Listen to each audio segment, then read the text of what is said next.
Hey guys, so I got some of the most devastating news probably that I would probably ever get in my life. I'm not gonna say too much about it right now, but I probably will soon when I know that it's clear too. Um, I don't really know how to feel about it. I mean, it's life changing. I don't really have time to cry about it. I really only have time to move on because tomorrow's still coming. My goals are still all the same. I have two kids that I have to provide for. I have two kids that I have to still be strong for, and um, it just is what it is. Life happens, and I'm not so special that it doesn't happen to me. In fact, because of my ministry in worship and my commitment to God, of course, I'm under more scrutiny. I am under attack more. I am a bigger target because of the life of righteousness that I do live. And so, if anything, it's expected. So hopefully, I know that God is still with me. I know that He's more than able, and I know that nothing will happen to me ever in my life that God doesn't already have planned out. You know what I mean? So it's devastating, it's hurtful, it's life changing. It is something that probably won't take me a long time for me to get over. It's it's so much um, to say without being able to say, and I don't really know how to feel about it right now. You know what I'm saying? It's a little bit numbing. I don't really know how I'm gonna counteract it, but I'm definitely gonna pray about it tonight, and I'm gonna ask the Holy Spirit, what does He have me to do about this situation in this time? Um, because ultimately, my life is to give God glory, and I want to make sure that in everything I do, every reaction that I make, I want to make sure that I respond in a way that is not offensive to God. I want to make sure that I respond in a way that's not going to pluck up all my good seed that I put down for some little funky situation, right? So, um, I'm a little bit, I mean, it's life changing and it's devastating, but I have so, I'm excited to see how and what God's gonna do in this situation to rectify what I'm going through, because I know that He will. Um, because of the type of life that I live and because of the commitment that I have to Him with my life, I know that there is nothing that can happen to me on a negative level that He doesn't already have a a plan for. He don't already have justice for. He don't already have His vengeance that's gonna be in that situation. And so I know that I don't have to respond to this situation in a way that is going to damage my character, in a way that it's going to damage my faith, in a way that it's going to damage any goals that I've set, in a way that it's going to damage God's will for my life. I'm not going to let that happen. I won't let the devil get the glory, because ultimately it's not even about, what people don't understand is Satan is a deceiver, and he's slick. He's very slick. And so you have to know how to recognize certain things. I'm at a point in my life where I already know, I know that there is something on the other side for me. And so as I'm climbing and getting myself to where I need to be on the other side, the devil's throwing boulders down, trying to stop me from getting to the other side. And so you gotta know how to spot distractions when you see them. You know what I'm saying? And I wouldn't be able to do this if I wasn't first, if my roots weren't grounded. If I didn't know, if I didn't know that my God is who He is, I probably wouldn't be able to smile right now. I'd probably be crying. I want to cry, but I'm not in a position to do so. I don't need to. I don't have to. Vengeance is mine, says the Lord. And we're just going to leave it right there. So, if you're in a situation as I, because this is my grind to 40, and this just happened to be a part of my process. It don't have to be yours, but it's a part of mine, and I'm sharing my process, right? And so probably in a little bit I'll be able to tell a little bit more detail about the situation if I get permission from the other party to. I'm not. If the other party says no, I'm going to respect that, because as this is my life, that's their life. So I'm not going to do that, because I have integrity. And so I'm definitely going to ask, and if that person declines, then I'll try to explain as well as I can, so that you can kind of get a better understanding of the trial to see if it fits your situation.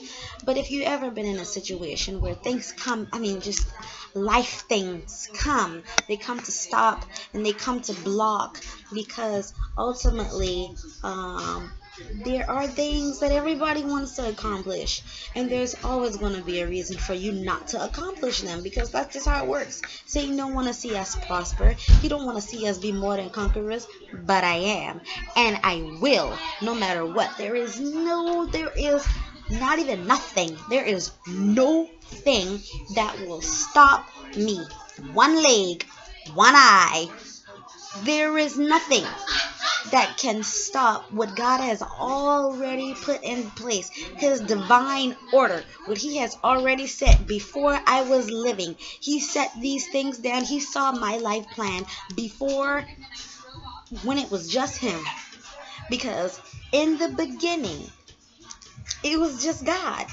He deliberated with Himself, came up with this plan of a like image as Himself. He deliberated with Him. It wasn't no third parties. It was Himself. And in that, He planned me. In that, before all. And He creates us to be more than conquerors. So I already know.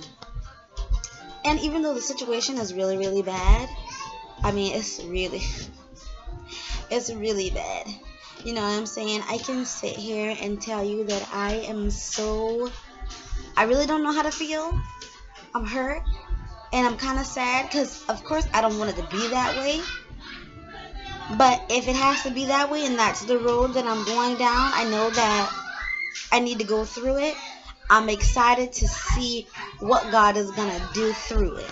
I'm excited to see whose life will be changed as I go through this process. And I go through this process in righteousness, in integrity, and still being whom I am without having to alter my character. I'm excited to see. It gives me peace in the situation to know that I have somebody who is watching over me and who ultimately wants the best for me. You know what I'm saying? And I just know better. I know in my heart. Remember we talked about the heart first? I know in my heart. And as I believe in my heart, I see here in my thinker. I see here out of my eyes.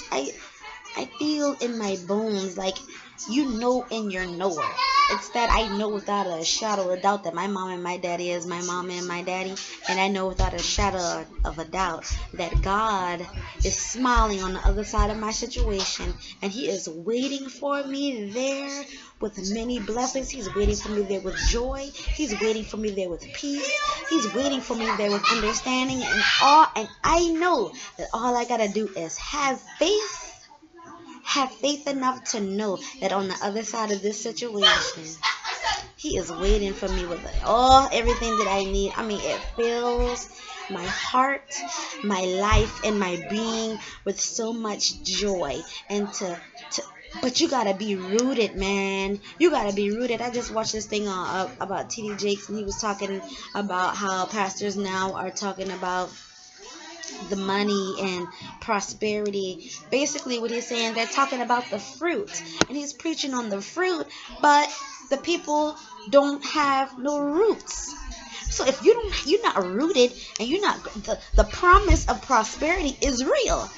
God will prosper, but to a certain person, He promised those to those who are rooted. You got to be rooted. You just, my computer keeps shaking, but you just can't get the fruit. You just don't get the money. You just don't get the house. You just don't get the cars. You just don't get that. You just don't get your barns filled with plenty and your vats overflowing with new wine. You don't. You have to be rooted. And what being rooted is, you got to know in your heart. The Lord judgeth your heart. He judges your heart. And from your heart brings forth the fruit of your actions bring forth fruit. But it got to be in your heart first. You know, some people try to be fake, but you can't be fake for you. You can't. I mean, you could be fake to yourself, but you can't be fake. You can't fake your heart.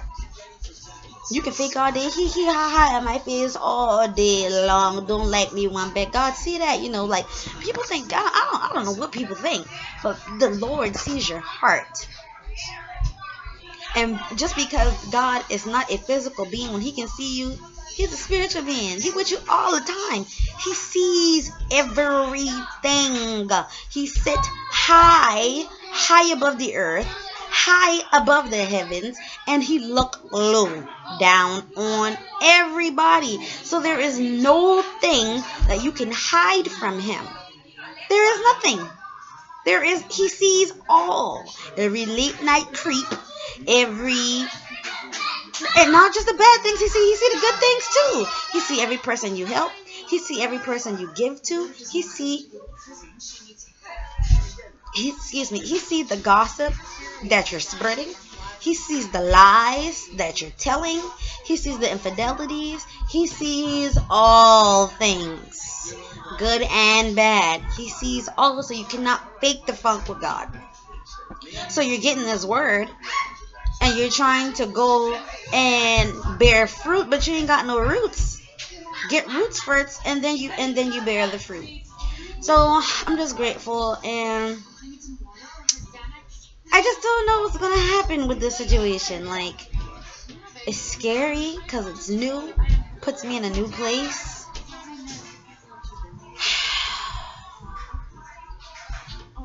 I just don't even know.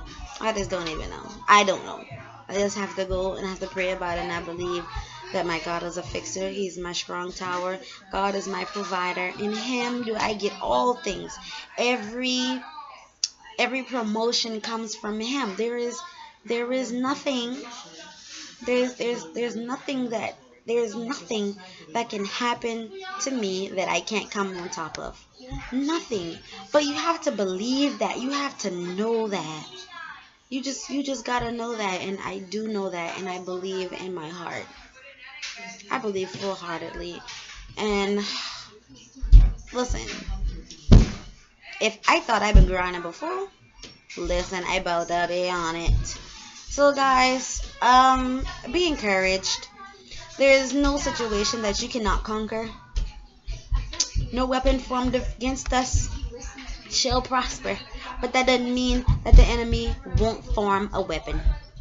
It doesn't say that he wouldn't form a weapon. It don't even say that he won't attack you. It said that it will not prosper. It didn't say that it wouldn't hurt when he chop you. It just said you might not get a bruise.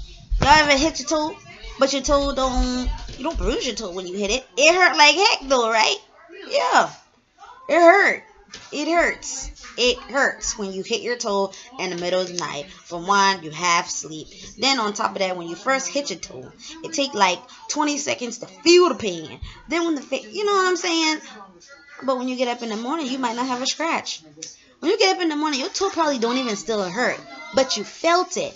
It just didn't prosper. It didn't change anything. It didn't change you going back to sleep. You still went back to sleep. You found your way back to your bed. You might have did whatever you had to do on the way there, cuss, holler, whatever, wake up the rest of the house.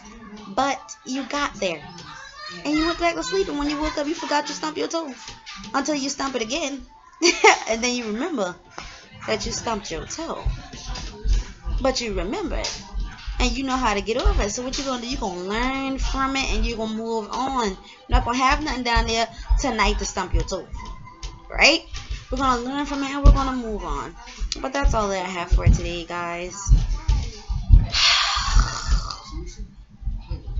Love ya.